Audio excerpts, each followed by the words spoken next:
make sure that you have the good bacteria in your body. Fermented foods. In that fermentation process, you create millions of colonies of good bacteria. Very big now in bodybuilding circles is kefir. Sugar is a problem when it comes to probiotic bacteria. And sometimes you'll even see a probiotic yogurt. Probiotics need to be fed prebiotics. 10 million colonies per serving. If you take antibiotics, start taking probiotics at the same time. The antibiotics kill bad bacteria and good bacteria.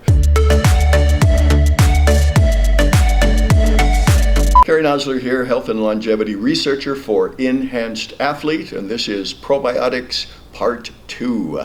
We've been talking about just how essential probiotics are to good health. If you're an athlete and you're taking whatever you're taking, if you want it to work the way it should, then make sure that you have the good bacteria in your body, or you're going to be missing out on some of the benefits of whatever supplement you're taking. How do you get them? That's a real clue here. And the way most of our ancestors, after hunter-gatherers, received probiotics was in the form of fermented foods. Again, think about it. Before there were refrigerators or freezing or canning, how did you preserve the products, the produce that you grew, for example? Or wine's a good example. It's preserved grape juice. When you had cucumbers, cabbage, pickle, carrots, or any of those kind of things, you made sauerkraut or you made kimchi, or you fermented soy like they did in Asia with the natto and the tempeh and the miso. Those were ways to extend the life of food beyond the fresh state that you found them in. And it just turns out that in that fermentation process, you create millions and millions of colonies of good bacteria. So that's an essential way to get what you need. They've been a part of our diet again since ancient times, including the different types of dairy products. Yogurts we know about, we'll talk more about that, but also one that's very, very big now in bodybuilding circles is kefir.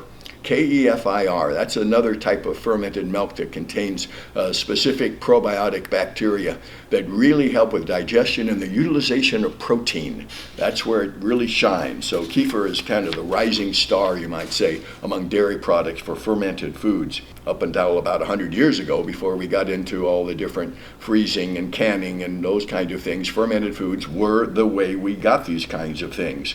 So we are designed, in a sense, to use that kind of food. New York Times actually rated fermented foods as one of the biggest emerging food trends. Yogurts can be very good, but again, remember, sugar is a problem when it comes to probiotic bacteria. So if you're taking yogurt and you've got a lot of sugar in that yogurt, fruit sweetened and all that other stuff, well, you're going to be missing out on some of the benefits. Plus, it's essential, if you're going to get yogurt, make sure it says with live bacteria. Some yogurt companies will actually pasteurize the yogurt after it's cultured so that they can preserve it longer, but you kill off the good bacteria. So you want live cultures. And sometimes you'll even see a probiotic yogurt, which means in addition to those starter cultures that produce it in the first place, they've added other important probiotics that are very good for you. That's a big trend as well. And one area that you've really got to mention here is what's called prebiotics. In other words, the probiotics need to be fed. They just can't exist on their own. A prebiotic, which you can find in different types of fibers, for example, and things like resistant starch, these pass undigested through the stomach into the intestine where they act as food for the good bacteria. So you'll see a lot more interest in what's called prebiotics. Some of those might be bananas. If they're green or not totally yellow, the starch changes to sugar in the right banana and you're going to digest it faster. Where it's green, it's going to act as a resistant starch. If you cook potatoes, for example, you cool them. The cool potatoes have resistant starch, which is a prebiotic. There's a thing called Jerusalem artichoke, garlic, fennel, apples, leeks, onions. A lot of different foods contain prebiotics, or you can find prebiotic mixes. Personally, I also use the unmodified potato starch, which is a good natural prebiotic, which you can add to smoothies, for example. Now, when it comes to supplements, to kind of wrap this all up, the strains matter. And good bacteria, again, includes various strains of good bacteria, and unfortunately when they do some of the studies on these, they find that, well, they either don't contain as much as they say they do, or some of them haven't even survived. You've got to look at the label, and you want the colony count after a certain date, for example, not when it's produced, but say 3 months from the expiration or whatever. It's got to have a certain number of bacteria. You want to have at least 10 million colonies per serving. That's a minimum that you should look for in a probiotic.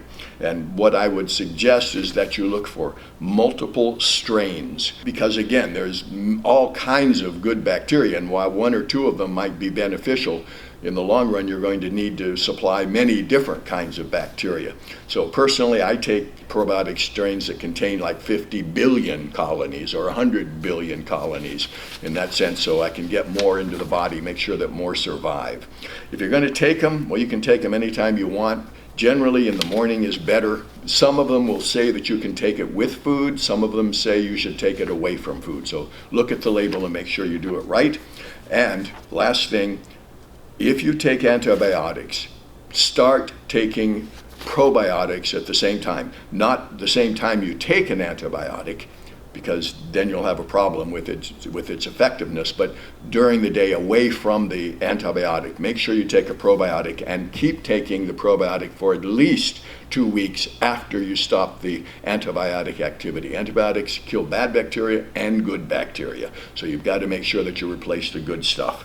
That's the story. It's part 2 of the probiotic story.